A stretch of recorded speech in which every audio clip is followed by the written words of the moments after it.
Well, my name is Lizandra Gomes. My discipline is theater arts. My mentor was Dr. Remzik, Suzanne Remzik. The title of my project is The Vision of Women, created by two major female African-American playwrights of the 20th century, Lorraine Hansberry and Suzan-lori Parks. Well, this research intends to explore the visions of women as portrayed by significant female African-American playwrights of the mid to late 20th century, exclusively, in particularly within two time frames, during and after civil rights movement. My research question specifically explores what are the visions of African-American women emerging from the plays of major 20th century African-American female playwrights during and after civil rights movement, specifically Lorraine Hansberry and Suzan-lori Parks. And the second question is, how do these visions compare and contrast with one another? In order to reach my project goal, I had to take several steps to answer my research question. The first step was I had to immerse myself in these two playwrights' work to decide which play I would take in consideration for this study. And me and my mentor, Dr. Remzik, determined a methodology that incorporated two different types of analysis. The first one utilizes several components of conventional literary structural analysis. The second one incorporates facets of traditional Stanislavskian analysis.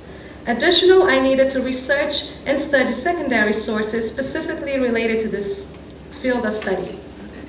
The emerging visions of women in this study of mine for this summer is a combination of analysis of these two analyses that I've mentioned earlier, and it's primarily based on the analysis used through the methodology, and is influenced as well by secondary sources. The African-American female playwrights is growing. The attention that scholars and criticism apply to them is growing, but what I saw during my research is that they do not as much apply. I have not actually found any study that relates to the image or the vision of women coming from these two playwrights' plays. So it is the significance of this research is this information is essential for understanding how the self-perceived image of African-American women changed over time within the dramatic form. My methodology was based in 4 parts. Once I chose the two plays, I performed close readings of the plays, close analysis, intensive analysis of the plays, as well as secondary sources. And my two analyses, are structural analysis, which is characterized by world of the play, imagery groupings, character relation functions. The Stanislavskian analysis includes super objective of the character, major lines, major actions, and tactics used by the same character. As I mentioned above, my playwright that I did start studying was Lorraine Hansberry.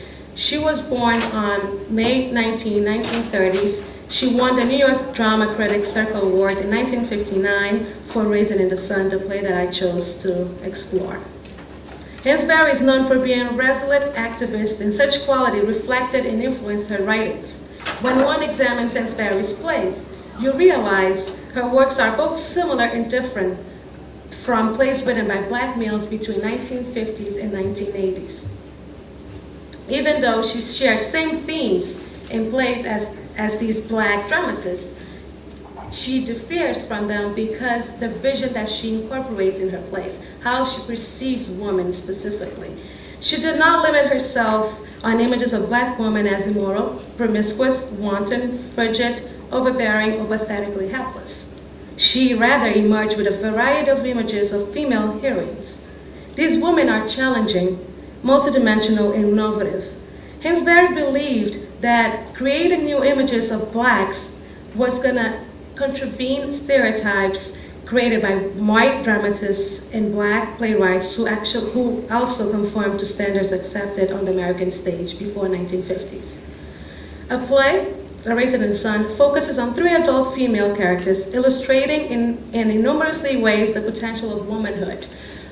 In this study, I decided to focus on Lena Younger, the mama, and her daughter, Benita.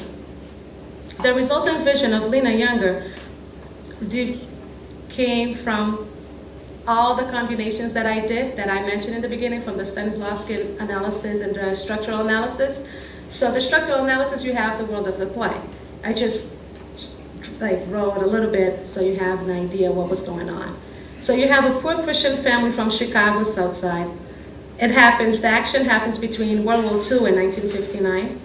They all live, there are 5 people in the house, and they live in a 2-bedroom apartment, and they share a bathroom with other families. So just imagine, and the women in this play, they are hard-working women. They do that so they can survive and maintain their family.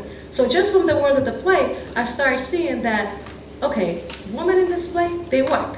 They work, they bring money to the house so they can sustain their family. So there's something telling, there's something emerging from just the world of the play.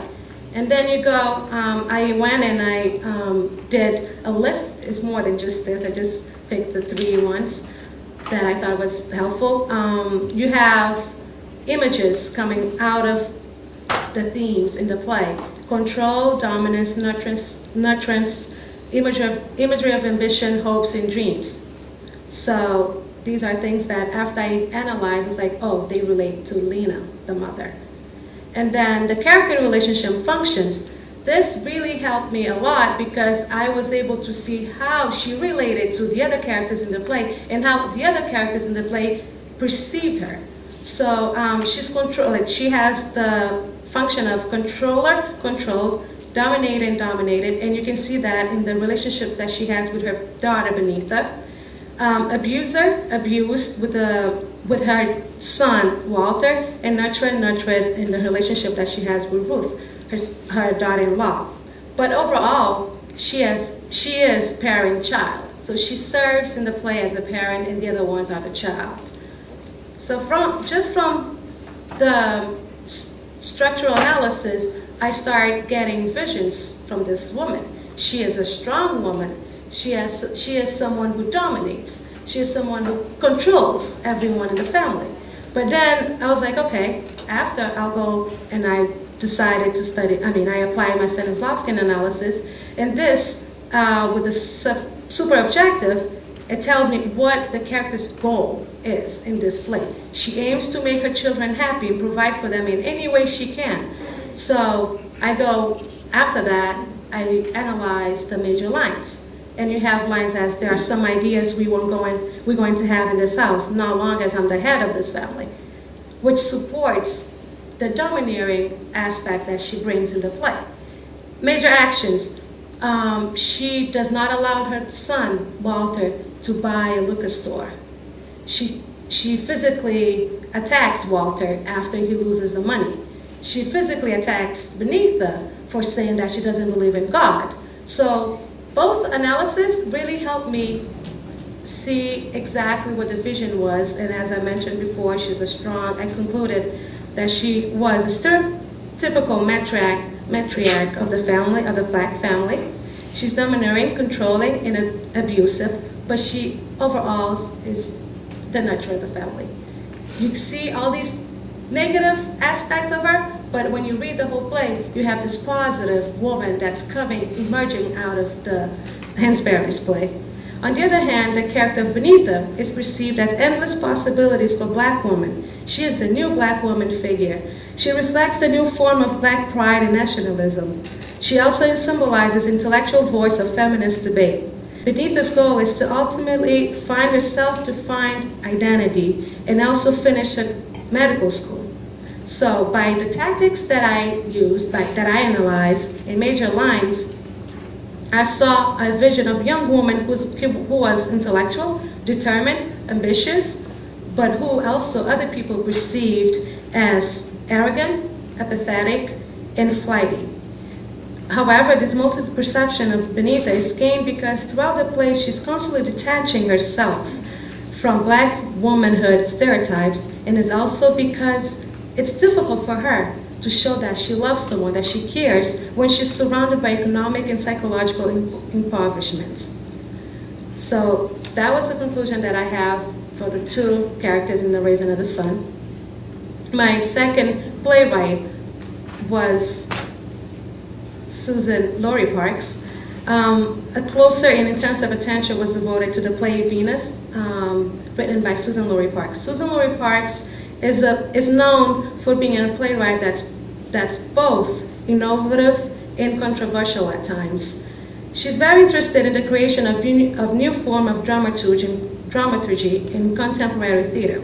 Despite her innovative interest, Parks utilizes dramaturgical forms formulated by Western European males throughout history to create further form of works of new literary tradition that tries to fill the void where the black people, in particular women, were excluded. She adventures on the theater of absurd. So this makes a little different. I mean, a big difference with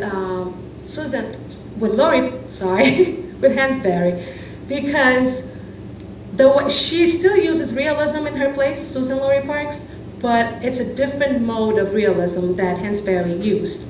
So as a result, her vision of women are more startling and not psychologically based, comparing to Hansberry. The play Venus is the result of Parks' experiments in dramatic form, which reconstructs a classic poetic epic. Venus is a representation of a historical character called Sarah Bartman, characterized by its poetic dialogue.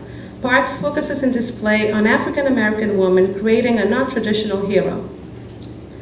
Venus portrays descents from being the girl to animal and then object. This is how she overall perceives this woman. This woman comes from South Africa. We're talking about 1800s. She's brought to England. She's used. She's sold, that people use her as desire, as an object of desire and possession. And what I realized is that Parks uses a lot of stereotypes, specifically black stereotypes, to emphasize the audience that these stereotypes are invalid. So on one side, we have Hansberry, who's going away from stereotypes because she thinks that the more you're close to it, the more people are going to get attached, and we're never going to see black people as different, as like normal and real people. But Hansberry's like, no, if we apply these stereotypes, we are going to get people to see that they're invalid, they do not make sense, and the forms that they were based on shouldn't be based on. So Venus is wanted for her physical attribute, and when she understands that she's wanted for her butt in this scene, she starts showing off, which makes her not a victim, but accomplice in her actions. So Parks sees her as someone who is used, who is seen as an object and as an animal, but she's like, well, hold on, you're not a victim, because you understand that you have this attribute, which happens to be your butt, that you can use it to gain anything that you want in your life. So that's the image that's arising from Venus. A woman who is ambitious, determined, but who is seen and treated by others as an animal and an object. In conclusion, the chosen forms of analysis that